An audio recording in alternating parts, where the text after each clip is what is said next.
नमस्कार दोस्तों, स्वागत है आप सभी का आपके अपने YouTube channel all exam guide गुरु पर। दोस्तों, मैं अजीत पांडे आप सभी का स्वागत करता हूं आपके अपने YouTube चैनल पर। आज के वीडियो में हम पार्ट 6 पढ़ेंगे। 1000 क्वेश्चंस का पार्ट 6 आज के इस वीडियो में आपको मिलेगा। आप किसी भी एग्जाम की तैयारी कर रहे हैं, सभी एग्जाम्स के लिए इंपॉर्टेंट ये क्वेश्चंस आप अपने दोस्तों को भी शेयर कर सकते हैं। हमारे चैनल पर अपलोड होने वाले वीडियो का टाइम टेबल है। ज़्यादा जानकारी वीडियो के लास्ट में मैं ज़रूर दूंगा, तो आप अंत तक ज़रूर रुके रहिएगा। स्टार्ट करते हैं वीडियो। सबसे पहला प्रश्न ये रहा स्क्रीन पर। राजा कृष्णदेवराय किस धर्म के अनुयायी थे? तो राइट आंसर क्या हो जाएगा? राजा कृष्णदेवराय वैष्णव धर्म के अनुयायी थे। सम्राट अकबर का पूरा नाम क्या था? तो जलालुद्दीन मोहम्मद अकबर सम्राट अकबर का पूरा नाम था। किस अभिलेख से चंद्रगुप्त मौर्य की सौराष्ट्र विजय की पुष्टि होती है? तो रुद्रदामन के जूनागढ़ अभिलेख से चंद्रगुप्त मौर्य के सौराष्ट्र विजय की पुष्टि होती है। ब्रिटिश ईस्ट इंडिया कंपनी ने अपना पहला कारखाना कहां स्थापित किया था? तो ब्रिटिश ईस्ट इंडिया कंपनी ने अपना पहला कारखाना सूरत में स्थापित किया था। किस एक्ट के अंतर्गत ईस्ट इंडिया कंपनी पर संसदीय नियंत्रण स्थापित हुआ? तो ईस्ट इंडिया कंपनी पर संसदीय नियंत्रण रेगुलेटिंग एक्ट 1773 ईस्वी के अंतर्गत हुआ। किस मुगल शासक ने इंग्लैंड को बंगाल, हैदराबाद एवं गुजरात के अपने क्षेत्र में कर मुक्त व्यापार की अनुमति प्रदान की? तो फर्रुखसियार इस क्वेश्चन के लिए सही उत्तर हो जाएगा। यहां पर इंग्लैंड से अर्थ है east India company. Next question देखते हैं क्या पूछा गया है। भारत में ब्रिटिश सत्ता का प्रारंभ बक्सर के युद्ध से होता है। यह वक्तव्य किसका है? तो रैमजे म्योर का वक्तव्य है। इनके अनुसार यह कहा गया है कि भारत में ब्रिटिश सत्ता बक्सर के युद्ध के बाद से शुरू हुई थी। हड़प्पा के विशाल टीलों की ओर सर्वप्रथम किसने ध्यान आकृष्ट किया था? तो चार्ल्स मैसन ने हड़प्पा के विशाल टीलों की ओर सर्वप्रथम ध्यान आकृष्ट किया था। किस संहिता को ब्रह्मदेव कहा गया है? तो ब्रह्मदेव ऋग्वेद को कहा गया है। जौनपुर की अटाला मस्जिद का निर्माण किसने करवाया था? तो जौनपुर की अटाला मस्जिद का निर्माण इब्राहिम शर्की ने करवाया था। तुजुक ए बाबरी का फारसी में अनुवाद किसने किया था? तो तुजुक ए बाबरी का फारसी में अनुवाद अब्दुल रहीम खान खाना ने किया था। अष्टदिग्गज किसकी राज्यसभा की शोभा बढ़ाते थे? तो कृष्णदेवराय की राज्यसभा की राष्ट्रीय स्वतंत्रता आंदोलन से अष्टदिग्गज उनकी राज्यसभा की शोभा बढ़ाते थे। किसका कथन है एक देश के लिए स्वराज परम आवश्यक है और सुधार अथवा उत्तम राज्य इसके लिए विकल्प नहीं हो सकते? तो लाला लाजपत राय के द्वारा यह कथन कहा गया था कि स्वराज से बढ़कर कुछ भी नहीं है। किस समाज सुधारक के प्रयत्नों के फलस्वरूप 1891 में सम्मति आयु अधिनियम पास हुआ, जिसमें 12 वर्ष से कम आयु की कन्याओं के विवाह पर रोक लगा दी गई थी? तो पारसी सुधारक वीएम मालबारी आयोग के द्वारा यह कार्य शुरू किया गया था। दक्षिण अफ्रीका से लौट के पश्चात यानी कि वापस आने के पश्चात गांधी जी ने प्रथम सफल सत्याग्रह कहां पर किया था? तो दक्षिण अफ्रीका से वापस आने के बाद गांधी जी ने पहला सफल सत्याग्रह चंपारण में किया था। भारत विभाजन के सिद्धांत को सर्वप्रथम किस नेता ने स्वीकार किया था? तो चक्रवर्ती राजगोपालाचारी ने भारत विभाजन के सिद्धांत को सर्वप्रथम स्वीकार किया था। प्रेस पर सभी प्रतिबंध किस समय में समाप्त किए गए थे? तो चार्ल्स मैटकॉफ के समय में प्रेस पर सभी प्रकार के प्रतिबंध को समाप्त किया था, इसीलिए चार्ल्स मैटकॉफ को प्रेस का मुक्तिदाता भी कहते हैं।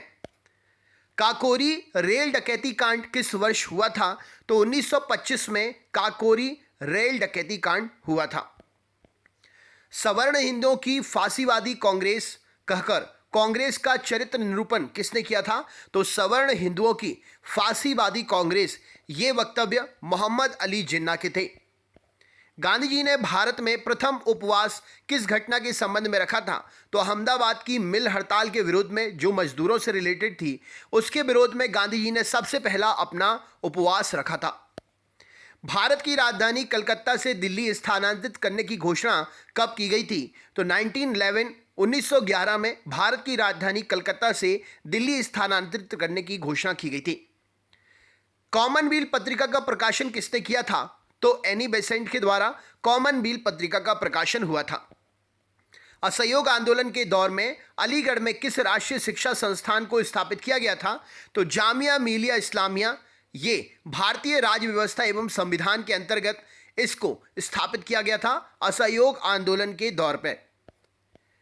मताधिकार के लिए न्यूनतम आवश्यक आयु 21 वर्ष से घटाकर 18 वर्ष किस संविधान संशोधन के द्वारा कर दी गई थी? तो मताधिकार के लिए 21 वर्ष से घटाकर आयु को 18 वर्ष 61वें संविधान संशोधन के अंतर्गत कर दिया गया था। राष्ट्रपति पर महाभियोग का आरोप संसद के किस सदन द्वारा लगाया जा सकता है? तो राष्ट्रपति पर महाभियोग संसद के किसी भी सदन के द्वारा लगाया जा सकता है। संविधान सभा का अस्थायी अध्यक्ष किसे नियुक्त किया गया था? तो संविधान सभा का अस्थायी अध्यक्ष डॉक्टर सच्चिदानंद सिन्हा को नियुक्त किया गया था। कैबिनेट मिशन के 3 सदस्य कौन कौन थे? Sir Patrick Lawrence, Stafford Cripps और एवी अलेक्जेंडर। ये तीनों कैबिनेट मिशन के 3 सदस्य थे। संविधान का रक्षक किसे बनाया गया है? तो उच्चतम न्यायालय को संविधान का रक्षक बनाया गया है या माना जाता है। संविधान में संशोधन की प्रक्रिया का उल्लेख किस अनुच्छेद में किया गया है? तो अनुच्छेद 368 में संविधान में संशोधन की प्रक्रिया का उल्लेख मिलता है। अनुच्छेद 3 के अंतर्गत संसद को किसका अधिकार प्राप्त है? तो नए राज्यों के निर्माण और वर्तमान राज्यों के क्षेत्रों, सीमाओं या नामों में परिवर्तन करना, ये सब अनुच्छेद 3 के अंतर्गत संसद को अधिकार प्राप्त है। उच्च न्यायालय के क्षेत्राधिकार में संकुचन या विस्तार, मतलब उस क्षेत्राधिकार को कम करना या बढ़ाना करने का अधिकार किसके पास है? तो संसद उच्च न्यायालय के क्षेत्र अधिकार में संकुचन या विस्तार करने का अधिकार रखती है। केंद्र सूची, राज्य सूची, संवर्ती सूची वितरण संविधान में कहाँ दिया गया है? तो 7वीं अनुसूची में केंद्र सूची, राज्य सूची और संवर्ती सूची के बारे में विवरण संविधान के 7वें अनुसूची में दिया गया है। राज्य सरकार को कानूनी मामलों में सलाह लेने के लिए कौन अधिकृत है? तो महाधिवक्ता राज्य सरकार को कानूनी मामलों में सलाह देने के लिए अधिकृत है। भाषा के आधार पर सर्वप्रथम किस राज्य का गठन किया गया? तो भाषा के आधार पर सर्वप्रथम आंध्र प्रदेश राज्य का गठन किया गया। किस सूची के विषय केंद्र तथा राज्य दोनों के ही क्षेत्राधिकार में आते हैं? तो संवर्ती सूची के विषय केंद्र तथा राज्य दोनों के ही क्षेत्राधिकार में आते हैं। नागरिकता के संबंध में संविधान के किस भाग में उल्लेख किया गया है? तो नागरिकता के संबंध में संविधान के भाग 2 में उल्लेख मिलता है। भारतीय स्वतंत्रता अधिनियम 1947 1947 कहाँ की संसद में पारित किया गया था? तो भारतीय स्वतंत्रता अधिनियम 1947 ब्रिटिश संसद में पारित किया गया था। भारत की संप्रभुता किस में निवास करती है? तो भारत की जनता में भारत की संप्रभुता निवास करती है। संविधान के मूल प्रारूप में राज्यों के 4 प्रवर्ग थे। ये प्रवर्ग कब समाप्त किए गए? तो संविधान के मूल प्रारूप में जो राज्यों के 4 प्रवर्ग थे, इन प्रवर्गों को 1956 में समाप्त कर दिया गया। भारतीय संविधान की प्रस्तावना में समाजवादी और धर्मनिरपेक्ष शब्द कब जोड़े गए थे? तो 42वें संविधान संशोधन अधिनियम 1976 के तहत भारतीय संविधान की प्रस्तावना में समाजवादी और धर्मनिरपेक्ष शब्द जोड़े गए थे। गवर्नर जनरल भारत में किसका प्रतिनिधित्व करता था? तो गवर्नर जनरल भारत में ब्रिटिश सम्राट का प्रतिनिधित्व करता था। केंद्र सरकार किस प्रकार की आपातकालीन व्यवस्था को जम्मू कश्मीर में लागू नहीं कर सकती थी? हालांकि अब तो ये चेंज हो गया है। तो अनुच्छेद 360 के तहत घोषित वित्तीय आपातकालीन व्यवस्था को इससे पहले जब तक 370 था तब तक लागू नहीं कर सकती थी। गणतंत्र के रूप में भारत कब जन्म हुआ? तो 26 जनवरी 1950 को गणतंत्र के रूप में भारत का जन्म हुआ। नेक्स्ट क्वेश्चन देखते हैं क्या पूछा गया है। अनुच्छेद 39 क में वर्णित समान न्याय और निःशुल्क विधिक सहायता का निर्देशक तत्व संविधान के किस संशोधन अधिनियम की देन है? तो यह 42वें संविधान संशोधन अधिनियम की देन है। संपत्ति के अधिकार को मूल अधिकारों वाले भाग में से निकालकर किस में स्थान दिया गया है? तो संपत्ति के अधिकार को मूल अधिकारों वाले भाग में से निकालकर अनुच्छेद 300 क में भाग में एक प्रकार से भाग दिया गया है, जगह दी गई है। संविधान सभा की पहली बैठक किस तिथि को हुई थी? तो 9 दिसंबर 1946 को संविधान सभा की पहली बैठक हुई थी। पृथ्वी से सूर्य की औसत दूरी कितनी है? तो 14.96 करोड़ किलोमीटर पृथ्वी से सूर्य की औसत दूरी है। पिरेनीज पर्वत किन देशों की सीमा बनाता है? तो पिरेनीज पर्वत जो है फ्रांस और स्पेन देश की सीमा बनाता है। स्वर्णिम चतुर्भुज किसका द्योतक है, या स्वर्णिम चतुर्भुज से हमें क्या पता चलता है? तो स्वर्णिम चतुर्भुज 4 महानगर जिसमें दिल्ली, मुंबई, चेन्नई और कलकत्ता आता है, इन सभी को आपस में जोड़ने वाले सुपर राष्ट्रीय राजमार्ग बनाने से संबंधित है।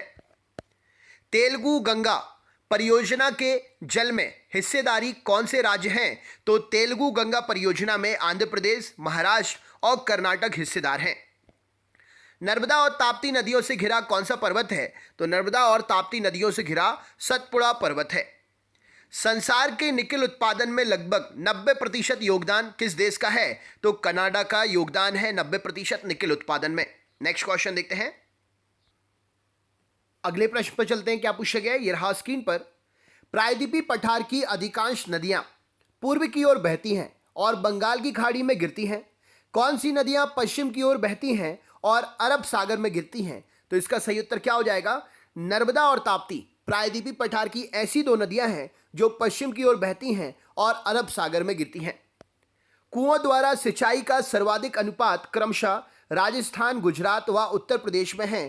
कितने प्रतिशत? नलकूपों की प्रतिशतता किस राज्य में सर्वाधिक है? तो उत्तर प्रदेश में सबसे ज्यादा नलकूपों से सिंचाई होती है।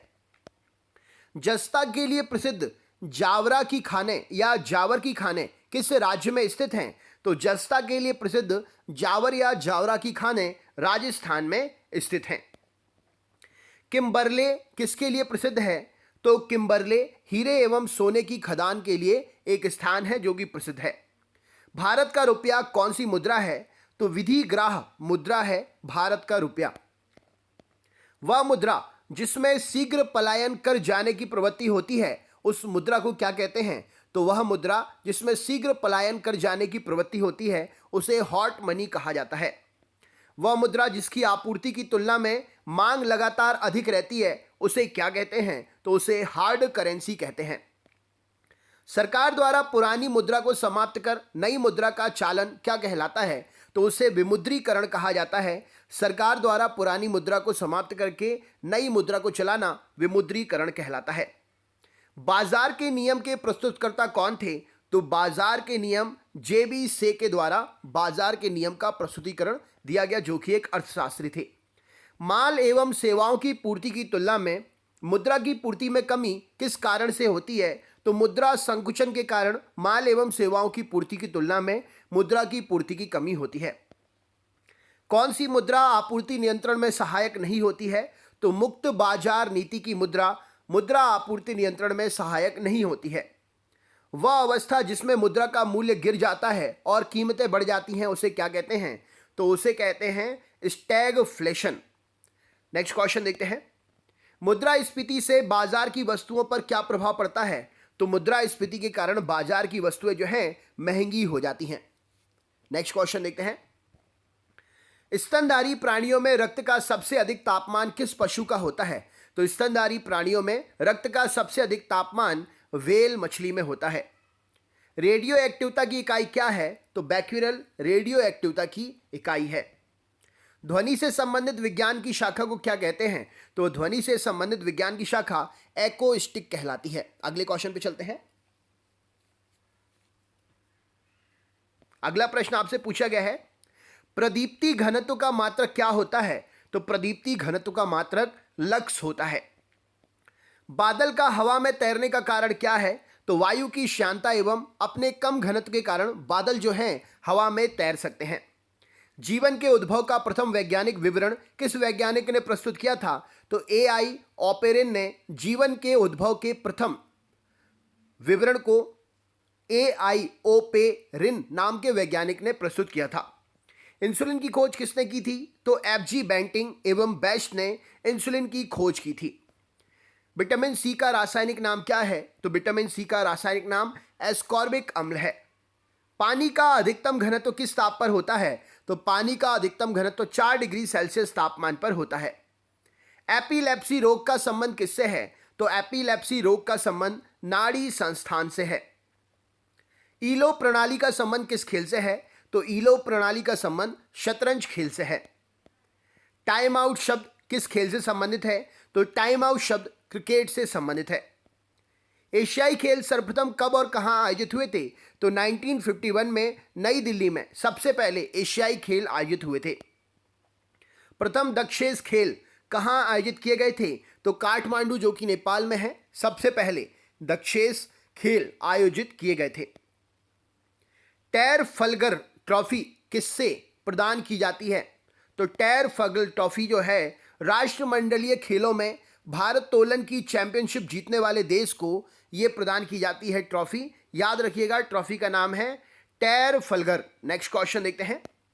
भारत की सर्वाधिक पुरानी फुटबॉल स्पर्धा कौन सी है? तो डूरंड कप, जिसका प्रथम आयोजन 1888 में हुआ था शिमला में, सबसे पुरानी फुटबॉल स्पर्धा है। भारत ने अधिकृत रूप से कब ओलंपिक खेलों में भाग लेना शुरू किया था? तो एंटवर्प ओलंपिक, जो कि 1920 में हुए थे, अधिकृत रूप से भाग लेना शुरू किया था भारत ने उस समय से। पोलो के खेल में प्रत्येक पक्ष में खिलाड़ियों की संख्या कितनी होती है? तो पोलो के खेल में प्रत्येक पक्ष में खिलाड़ियों की संख्या 4 होती है। फ्री जोन शब्द किस खेल से संबंधित है? तो खो खो खेल से संबंधित है फ्री जोन शब्द। ऑस्ट्रिया के राजकुमार आर्क ड्यूक फ्रांसिस फर्डिनेंड की हत्या किस युद्ध का तात्कालिक कारण बनी? तो ऑस्ट्रिया के राजकुमार की हत्या प्रथम विश्व युद्ध का तात्कालिक कारण बनी।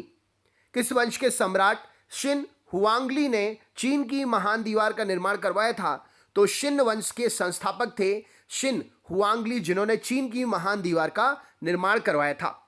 झारखंड में आदिवासी म्यूजियम कहां पर स्थित है? तो झारखंड में आदिवासी म्यूजियम रांची में स्थित है। इंद्रावती राष्ट्रीय बाघ परियोजना किस राज्य में है? तो इंद्रावती राष्ट्रीय बाघ परियोजना छत्तीसगढ़ राज्य में है। संयुक्त राज्य अमेरिका ने किस परियोजना के अंतर्गत परमाणु बम का निर्माण करवाया था? तो संयुक्त राज्य अमेरिका ने मैनहट्टन परियोजना के अंतर्गत परमाणु बम का निर्माण करवाया था। आजीवक संप्रदाय के प्रमुख संपादक कौन थे? तो मक्खली गोशाल आजीवक संप्रदाय के प्रमुख संपादक थे। किस शासक को बदायूनी ने इस्लाम विरोधी कहा था? तो अकबर को बदायूनी ने इस्लाम विरोधी कहा था। शिवाजी का जन्म कहां पर हुआ था? तो शिवनेर के पहाड़ी दुर्ग में शिवाजी का जन्म हुआ था।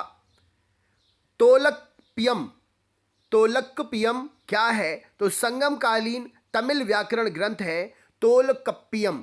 नेक्स्ट क्वेश्चन देखते हैं। शाहजहां का प्रारंभिक नाम क्या था? तो शाहजहां का प्रारंभिक नाम खुर्रम था। उपनिषदों का फारसी में अनुवाद किसने करवाया था? तो दारा शिकोह ने उपनिषदों का फारसी में अनुवाद करवाया था। बंकिम चंद्र चटर्जी ने किस उपन्यास में संथाल विद्रोह का वर्णन किया था? तो आनंद मठ में बंकिम चंद्र चटर्जी ने संथाल विद्रोह का वर्णन किया था। कौन सा विदेशी यात्री दिल्ली का काजी बन गया था? तो इब्न बतूता को दिल्ली का काजी बना दिया गया था। भारत में प्रौढ़ शिक्षा कार्यक्रम कब से आरंभ हुआ? तो बड़े बुजुर्गों को शिक्षा के हेतु प्रौढ़ शिक्षा कार्यक्रम भारत में 1978 से शुरू हुआ। किसने कहा था विवेकानंद आधुनिक राष्ट्रीय आंदोलन के आध्यात्मिक पिता थे? तो सुभाष चंद्र बोस जी ने यह बात कही थी कि विवेकानंद आधुनिक राष्ट्रीय आंदोलन के आध्यात्मिक पिता थे। अकबर के नवरत्नों में से एक अबुल फजल का जन्म कहां पर हुआ था? तो नागौर राजस्थान में अबुल फजल का जन्म हुआ था, जो कि अकबर के नवरत्नों में से एक था। नेक्स्ट क्वेश्चन देखते हैं। कश्मीर में हिंदू राज का ऐतिहासिक स्रोत क्या था? तो कल्हण की राजतरंगिणी के द्वारा कश्मीर में हिंदू राजवंश का ऐतिहासिक स्रोत था, जहां से हमें पता चलता है कि कश्मीर में भी हिंदू राज्य या राजवंश था। महात्मा गांधी द्वारा स्थापित हरिजन सेवक संघ के संस्थापक अध्यक्ष कौन थे? तो महात्मा गांधी जी के द्वारा हरिजन सेवक संघ के संस्थापक अध्यक्ष घनश्याम दास बिड़ला जी थे। हम मानवता को वहां ले जाना चाहते हैं जहां ना वेद है, ना कुरान है, ना ही बाइबल है। ये कथन किसका था? तो स्वामी विवेकानंद जी ने ये बात कही थी। राष्ट्रीय आय का प्रथम वैज्ञानिक आकलन किसने किया था? तो डॉक्टर VKR ने राष्ट्रीय आय का प्रथम वैज्ञानिक आकलन किया था। जय हिंद का नारा सुभाष चंद्र बोस ने किस भाषा में दिया था? तो जय हिंद का नारा सुभाष चंद्र बोस ने जर्मन भाषा में दिया था। यदि ईश्वर अस्पृश्यता को सहन करने लगे तो मैं ईश्वर को भी मान्यता नहीं दूंगा। ये बात किसने कही थी? तो बाल गंगाधर तिलक ने बोला था अगर ईश्वर भी अगर अस्पृश्यता को मान्यता देने लगे तो मैं ईश्वर को भी मान्यता नहीं दूंगा। ग्रैमी पुरस्कार किस क्षेत्र में उल्लेखनीय योगदान के लिए दिया जाता है? तो ग्रैमी पुरस्कार संगीत के क्षेत्र में उल्लेखनीय योगदान के लिए दिया जाता है। ऐतिहासिक उपन्यास वैशाली की नगर वधू के लेखक कौन हैं? तो आचार्य चतुरसेन शास्त्री जी के द्वारा वैशाली की नगर वधू ऐतिहासिक उपन्यास का लेखन किया गया है। वैनिटी फेयर नामक फिल्म भारत की किस प्रख्यात फिल्म निर्देशिका द्वारा निर्देशित है? तो मीरा नायर के द्वारा वैनिटी फेयर नामक फिल्म निर्देशित की गई है। तो दोस्तों, ये थे 1000 क्वेश्चंस का पार्ट 6। हम इसके लगातार पार्ट्स लेकर आ रहे हैं जब तक 1000 क्वेश्चंस कंप्लीट नहीं हो जाते हैं। आप अगर हमारे चैनल पर नए हैं तो हमारे चैनल को सब्सक्राइब करें, बेल आइकन ऑन करके रखें। हमारे चैनल पर वीडियो अपलोड होते हैं ऑफलाइन 3 सुबह 6 बजे, सुबह 10 बजे और शाम को 7 बजे, और रात में 10 बजे लाइव क्लास होती है। तो आप हमारे चैनल पर ज़रूर जुड़ें। वीडियो के क्वेश्चंस काफ़ी हेल्पफुल हैं। आप अपने सभी दोस्तों तक लिंक शेयर कर सकते हैं, और अगर आपने अभी तक वीडियो लाइक नहीं किया है तो वीडियो लाइक ज़रूर करिएगा। किसी प्रकार की क्वेरी के लिए आप हमें कमेंट करें, हम ज़रूर आपके लिए रिप्लाई करेंगे। मिलते हैं नेक्स्ट पार्ट में, तब तक बहुत बहुत धन्यवाद। आप सभी का दिन शुभ हो।